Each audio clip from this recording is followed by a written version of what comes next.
नमस्कार, स्वदेश विशेष देख रहे हैं आप। मैं हूं आपके साथ प्रशांत पांडे। जनवरी का ये महीना इंफ्रास्ट्रक्चर, टूरिज्म और ट्रैवल सेक्टर के लिए कई बड़ी सौगात लेकर आया। आज हम स्वदेश विशेष में बात करेंगे डबल गिफ्ट की। पहला गिफ्ट मुंबई को मिला, वो भी डबल। एक तरफ मेट्रो के नए फेज से शहर को बेहतर कनेक्टिविटी का तोहफा मिलने जा रहा है, जिसमें मुंबई मेट्रो में 35 किलोमीटर तक का नया स्ट्रेच शामिल है। वहीं दूसरी तरफ MHTL यानी Mumbai trans harbour link project की तेज रफ्तार से मुंबई से नवी मुंबई की दूरी काफी कम हो जाएगी। साथ ही अलीबाग जाने में महज 15 मिनट का वक्त लगेगा। इन कदमों से आर्थिक राजधानी की तस्वीर काफी हद तक बदल जाएगी। नया मुकाम वैसे तो रिवर टूरिज्म के क्षेत्र में भी जुड़ा है। विश्व के सबसे लंबे रिवर क्रूज की गंगा नदी पर शुरुआत हो चुकी है। 27 रिवर सिस्टम, 5 राज्यों समेत इस क्रूज की पहुंच बांग्लादेश तक होगी, जो गंगा नहीं ऐतिहासिक दौर से अलग अलग तरीके से आपको गुजराएगी। आपको बता दें कि जो गंगा आर्थिक गतिविधियों का हमेशा से ऐतिहासिक दौर से केंद्र रही है, आधुनिक युग में इस पहल से यहां पर संभावनाओं के नए द्वार खुल जाएंगे। आज हम बात करेंगे इन बड़े कदमों और इन बड़े बदलावों की, मगर पहले बात बदलती मुंबई की।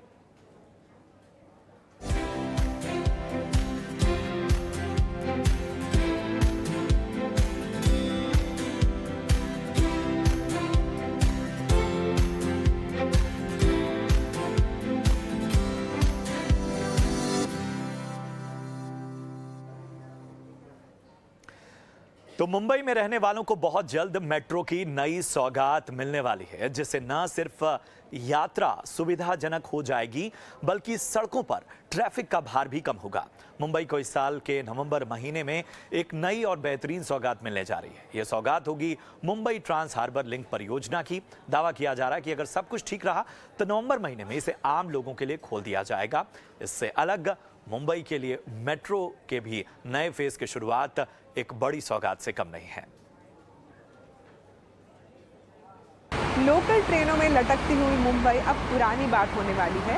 2.5 करोड़ आबादी वाली मुंबई अब अगले 3 सालों में सर पर दौड़ने को तैयार है और इसकी शुरुआत होगी अगले हफ्ते, जब PM नरेंद्र मोदी मुंबई मेट्रो को हरी झंडी देंगे।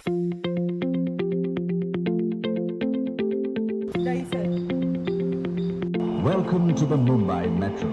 We hope you will have an enjoyable journey with us.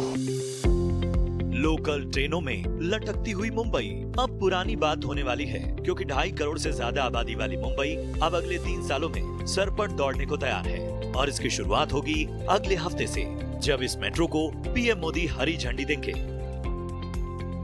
Mumbai की परेशानी खत्म होने वाली है। मुंबई के अच्छे दिन आने वाले हैं, क्योंकि जल्द ही MMRDA मुंबई मेट्रो के दूसरे चरण की 2A और 7 लाइन पर मेट्रो सर पर दौड़ाने वाली है, जिसका अगले हफ्ते PM मोदी उद्घाटन करेंगे।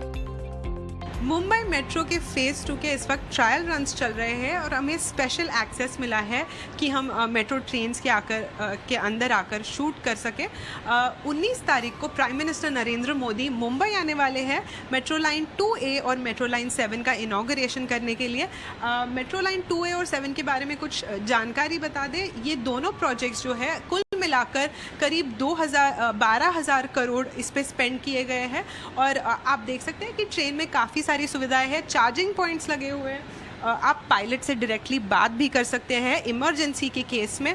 और इस मेट्रो लाइन पर कुल मिलाकर 30 स्टेशंस हैं, जिसका काम पूरा कर दिया गया है और फ्राइडे के इनॉग्रेशन के बाद सारे Mumbaikars metro line 2A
metro का जाल बिछ जाएगा और 22 किलोमीटर का MTHL प्रोजेक्ट आपका सफर सुहाना करने को बेताब है।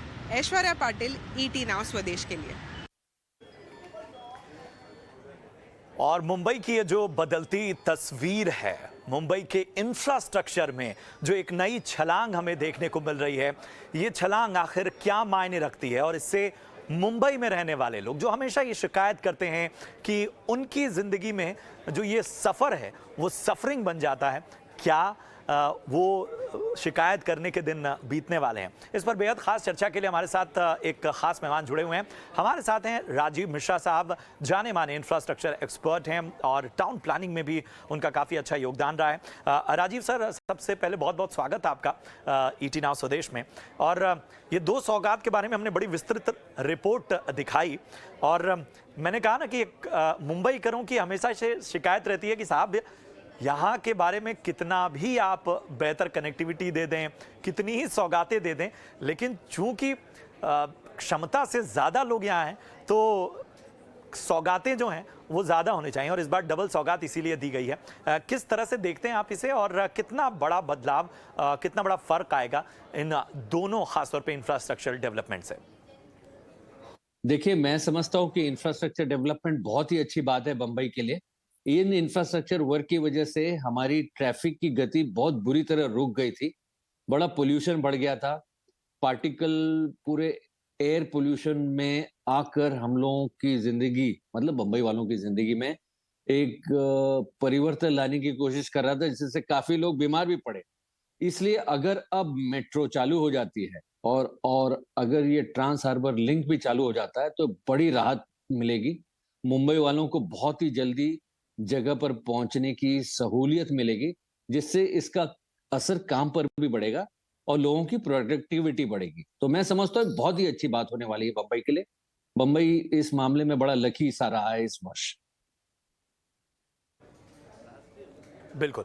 राजीव सर, एक चीज़ और हम समझना चाहेंगे, जब इस तरह की पहल होती है जहां हम देख रहे हैं कि एक तरफ मेट्रो है जो इस पूरे सिटी की कनेक्टिविटी बेहतर कर रही है, वहीं दूसरी ओर हम देखते हैं कि जो इतना बड़ा जो हमारा एक समुद्र का विस्तार है, वहाँ पर जो इंफ्रास्ट्रक्चर डेवलपमेंट होती है वो नवी मुंबई की बात कर लें या अलीबाग की बात कर लें, यहाँ की जो दूरी है वो जो घंटों में तय होती थी और कई बार ये भी प्रोजेक्ट नहीं किया जा पाता था कि साहब इतने मिनट में हम पहुंच भी जमाएंगे या इतने घंटे में हम पहुंच भी पाएंगे। ये जो समंदर पे इंफ्रास्ट्रक्चर की बात है, ये कितनी बड़ी ज़रूरत थी और आपको क्या लगता है कि आने वाले वक्त में ये कितना बड़ा फ़र्क पैदा कर सकती है? देखिए, ये जो ट्रांस हार्बर लिंक है, इससे हमारे शहर को नहीं बल्कि दूसरों शहरों को भी फायदा होने वाला है। पहली बात तो ये ट्रांस हार्बर लिंक हमारे नए एयरपोर्ट को जोड़ रहा है। दूसरी बात, अगर हमें पूना जाना है तो हमको बंबई शहर के ट्रैफिक से हटकर इस रूट से जल्दी पहुंचने की सुविधा मिलती है। तीसरी बात, दूसरे शहर जो बंबई आना चाहते हैं एक छोर पर, वो शहर में न जाकर इस ट्रांस हार्बर लिंक से सीधा अपने कार्यवाही करने के लिए दफ्तर पहुंच सकते हैं। और चौथी जो सबसे बड़ी बात है, ईंधन की बचत, समय की बचत और जो स्पीड मिलेगी काम को आगे ले जाने में, उससे उन शहरों का फायदा होगा, उन कार्गो नेटवर्क का फायदा होगा, गुड्स ट्रांसपोर्टेशन का फायदा होगा, जो पर कैपिटा इनकम हमारे शहर का बढ़ाने में हमको मदद मिलेगी। मैं समझता हूं सरकार का ये बहुत ही बढ़िया प्रकल्प है और इससे हम ये भी बताना चाहते हैं कि समुद्र के ऊपर जो हम ये ब्रिज बना रहे हैं, उससे हम शहर की खूबसूरती में भी बढ़ाने का योगदान दे रहे हैं, क्योंकि शहर भी इतना सुंदर स्काईलाइन रखता है।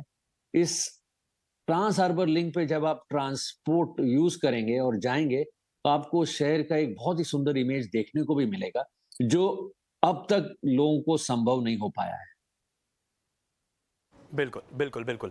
एक चीज़ और सर मैं समझना चाहूँगा आपसे कि जब इस तरह की सौगात मिलती है या इस तरह का जो डेवलपमेंट जब होता है, इंफ्रास्ट्रक्चर इस तरह से बेहतर होता है, तब क्या इनडायरेक्टली बहुत से ऐसी चीज़ें हैं, जैसे आपने कहा आपका बहुत बड़ा एक्सपर्टीज़ टाउन प्लानिंग में है, पूरे शहर के कायाकल्प में कितना बड़ा योगदान होता है, एक कनेक्टिविटी का अगर हम योगदान देखें अगर इनडायरेक्टली, तो वो किन किन चीज़ों पर ज़्यादा पड़ता है, और कारोबारी शहर है ये, तो एक इकोनॉमिक पहलू को समझें तो वो कितना प्रभावित होता है इससे? देखिए, समय यानी पैसा बंबई में, आप अपनी गाड़ी जो सड़कों पर ले जाते थे वो नहीं ले जाएंगे, क्योंकि आपका मेट्रो नेटवर्क बहुत स्ट्रांग होगा। ट्रांस हार्बर लिंक जो हमको बहुत जल्दी दूसरी छोर तक पहुंचाएगा, उसको आप लाने में मदद करेंगे। और ट्रैफिक कंजेशन से आप बहुत दूर जा रहे हैं। ट्रैफिक कंजेशन ही सबसे बड़ा प्रॉब्लम था इस शहर में। अब आप अपने समय की बचत करेंगे तो आपको काम करने का ज्यादा समय मिलेगा, इसमें आपका उत्पादन बढ़ेगा और सहूलियत, मैं समझता हूं सबसे ज्यादा सहूलियत का इसमें प्रश्न है। बंबई वालों को, नागरिकों को जल्द से जल्द अपने कार्य पर जाने का संजोग मिलेगा, जिससे थकान कम होगी और हम बहुत ही बढ़िया तरीके से शहर को आगे पहुंचा सकेंगे। तो मैं समझता हूं कि मेट्रो एक बहुत ही बड़ा योगदान है। ट्रांस हार्बर लिंक बहुत ही बड़ी बात है इस शहर के लिए, और मुझे ऐसा लगता है कि इसको बहुत देर हो चुकी थी, ये पहले ही हो जाना चाहिए था, लेकिन कोई बात नहीं, अब आ रहे हैं, दुरुस्त आए, अब इसका हमको लाभ लेना बहुत अच्छा लगेगा। बिल्कुल, बिल्कुल। एक चीज़ और सर समझना चाहेंगे, जब इस तरह से हम एक विकास की बात करते हैं तो एक पहलू हो जाता है पर्यावरण का भी। हालांकि ये दोनों जो प्रोजेक्ट हैं उनमें कहीं ना कहीं पर्यावरण के लिहाज से बहुत सारी चीज़ों का ख्याल रखा गया है, फिर भी मुंबई के बारे में ये कंसर्न लगातार बना रहता है। फिर भी आपकी क्या चिंता है? देखिए, हमारी चिंता ये पोल्यूशन कम होगा ये तो है ही है, लेकिन हमारी सबसे बड़ी चिंता है कि अगर कहीं ब्रेकडाउन हो जाए, मान लीजिए कोई एक्सीडेंट हो जाए, उस पर भी काबू करने की हमारे पास हैसियत होनी चाहिए।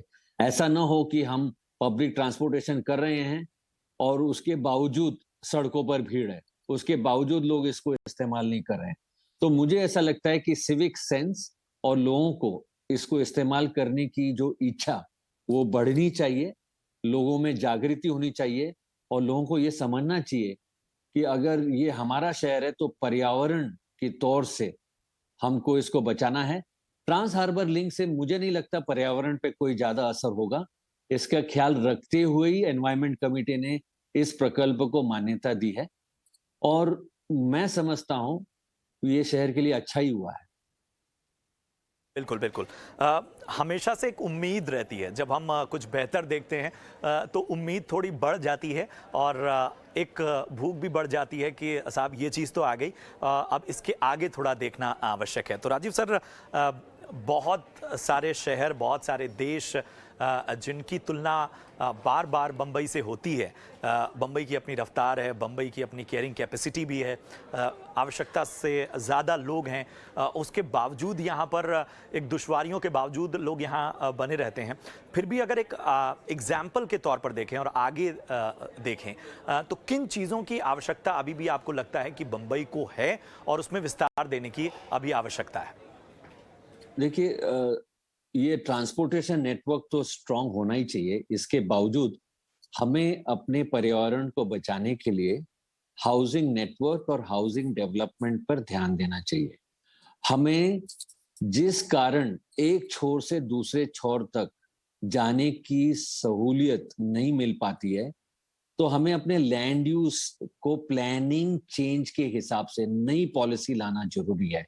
जो लोग रोज बोरीवली से चर्च गेट और जो लोग अंबरनाथ कल्याण से वीटी जाते हैं, जिस कारणों से वो वीटी और चर्च गेट जाते हैं, अगर हम उसको थाने की तरफ ले आए, अगर हम उसको बोरीवली तक ले आए, तो इससे हमारे बम्बई वालों को बड़ी राहत मिलेगी। एक लैंड यूज शिफ्ट करना बहुत जरूरी है और दूसरा, जहां पर लोग रहते हैं और जहां पर लोग काम करते हैं, अगर इसकी दूरी हम कम करेंगे तो ये शहर के लिए अच्छा होगा। लोग कम से कम समय नष्ट करके काम पर जा सकेंगे और काम में इसकी बढ़ोतरी होने की संभावना बढ़ती है। तो इसको कहते हैं network of housing and transport, जिसको अगर हम लिंक करेंगे, इस हिसाब से सिटी को डेवलप करेंगे, तो लोगों का आना जाने में जो वक्त नष्ट होता है वो नहीं होगा। तो टाउन प्लानिंग पॉलिसी के हिसाब से हमको थोड़े टाउन प्लानिंग पॉलिसी ट्वीक करनी पड़ेगी, और न चाहते हुए भी जो लोग बंबई आते हैं उनको दूसरी जगह जाने की अनुमति और इच्छा हो। सबसे ज्यादा समय आपको इस बात पे लगता है कि बंबई में लोग काम की वजह से आते हैं, जॉब्स। अगर यही जॉब हम शिफ्ट कर दें बंबई के मेट्रोपॉलिटन रीजन में अलग अलग जगहों पर, तो सारे लोग जो बंबई में केवल काम के लिए आते हैं वो दूसरी जगह जाएंगे और भीड़ कम होगी। तो इसको बोलते हैं एम्प्लॉयमेंट पॉलिसी, इकोनॉमिक पॉलिसी। इसमें शिफ्ट लाना बहुत जरूरी है। तो बंबई की अगर एक नई डेवलपमेंट पॉलिसी बनाई जाए जिससे भीड़ कम हो, जिससे कंजेशन कम हो, तो मैं समझता हूं ये टाउन प्लानिंग पॉलिसी अच्छी होगी, और इसमें मुंबई मेट्रोपॉलिटन रीजन को आगे बढ़कर हिस्सा लेकर इस पॉलिसी को इंप्लीमेंट करना चाहिए। बिल्कुल। अगर हम इन रीसेंट इंफ्रास्ट्रक्चर को देखें और इस कनेक्टिविटी के पूरे दायरे को समझें, तो आपके हिसाब से, चूंकि आप लोग तो बहुत आप लोग के सूक्ष्म ऑब्जर्वेशन होता है, आपके हिसाब से जब एक ऑप्शन की बात आप कह रहे हैं, तो वो कौन कौन से एरिया हैं जो इस कनेक्टिविटी की वजह से आप मानते हैं कि वहाँ एक बेहतर टाउन प्लानिंग हो सकती है, या जो कहा जा रहा है कि इंडस्ट्री शिफ्टिंग की बात की जा रही है, या जैसा आपने कहा कि ये जो लोगों के रहने और उनके काम करने की जगह का फासला जो है वो कनेक्टिविटी से अगर कम हो तो उसका फायदा लोगों तक मिले। तो जरा इस चीज को अगर हम समझना चाहें एक ऑप्शन के तौर पर, तो कौन कौन चीजें, कौन कौन सी जगहें उभर रही हैं? देखिए, बंबई में कई जगहों पर डेंसिटी ज्यादा है वार्ड के हिसाब से, और कई जगह पर वार्ड में डेंसिटी कम है। तो जहां पर कम डेंसिटी हो उस एरिया को बढ़ावा देकर, जैसे मैं कहता हूं कि इंडस्ट्रियल पॉलिसी शिफ्ट हो रही है, उसको हाउसिंग में न शिफ्ट करके एक ओपन स्पेस पॉलिसी क्रिएट किया जाए, और जिस भाग में रश या भीड़ कम की जा सकती है वहां पर नई तरीके से डेवलपमेंट किया जाए। जैसे मैं आपको बताता हूं, हमारे यहाँ मिल लैंड रीडेवलपमेंट हुआ, उसमें ऑफिसेस तो बढ़ बढ़कर आ गए, लेकिन पार्किंग की समस्या बढ़ गई। तो हमें ऐसा नहीं होने देना है। हमें बंबई के उस जगह को डेवलप करना चाहिए जहां पर अभी डेंसिटी कम है। तो जब से सबसे ज्यादा डेंसिटी अंधेरी में है, मलाड में है, तो इस जगह को तो हमें हाथ भी नहीं लगाना चाहिए। अगर आप ईस्टर्न सबर्ब्स में आए, तो ईस्टर्न सबर्ब्स में ये संभावना अभी बढ़ रही है, जहां पर आप देखेंगे कि कुछ जगह अभी भी बची है जो डेवलप किया जा सके। मैं ये नहीं चाहता कि नो डेवलपमेंट जोन को डेवलपमेंट जोन बनाया जाए, no development zone no development ही रहे, लेकिन जहां पर डेंसिटी कम है वहां पर नई पॉलिसी लाकर वो सारी सुविधाएं दी जाएं जिसकी वजह से लोगों को बंबई शहर या साउथ मुंबई आने की जरूरत ना पड़े। हम चाहते हैं कि जैसा अंधेरी एक नया सब सेंटर बना है बांद्रा कुर्ला कॉम्प्लेक्स की तरह, वैसे ही ईस्टर्न सबब में भी घाटकोपर, मुलुंड, कांजूर मार्ग, इस एरिया को अगर हम डेवलप करेंगे तो कुछ तहत भीड़ कम होने की संभावना है। अब बंबई आने का जो रौनक है लोग चाहते ही हैं, लेकिन मैं चाहता हूं कि नवी मुंबई भी आगे बढ़े। मैं चाहता हूं कि थाने में भी कुछ ऐसी संभावनाएं बने जिसकी वजह से नवी मुंबई और थाने के नागरिक को बंबई नहीं आना पड़े वही काम करने के लिए जो वो थाने और नवी मुंबई में कर सकें। इसको कहते हैं शिफ्ट ऑफ डेवलपमेंट, और ये किया जा सकता है Mumbai metropolitan regional development authority के द्वारा। तो जहां पर डेंसिटी कम है वहां पे इस प्लानिंग शिफ्ट को अमल कर इस प्लानिंग शिफ्ट को लाकर नई डेवलपमेंट की पॉलिसी स्टेट गवर्नमेंट अपने तहत पर करे और म्युनिसिपल कॉरपोरेशन को इसकी अनुमति दे, जिससे नागरिकों को इसकी सुविधा का आनंद लेने का मौका मिले। बिल्कुल, बहुत बहुत शुक्रिया करेंगे राजीव सर हमसे जुड़ने के लिए, और बहुत ही विस्तार से आपने इस हर पहलू को समझाने की कोशिश की कि डेवलपमेंट तो अपनी तरफ है, लेकिन कोशिश जो है वो इसके साथ एक तालमेल बनाने की, लोगों को कहीं ना कहीं एक तरह का शिफ्ट देने की, एक ऑप्शन देने की भी कोशिश होनी चाहिए। बेहतर टाउन प्लानिंग और बाकी चीज़ों पर भी फोकस किया जाना चाहिए।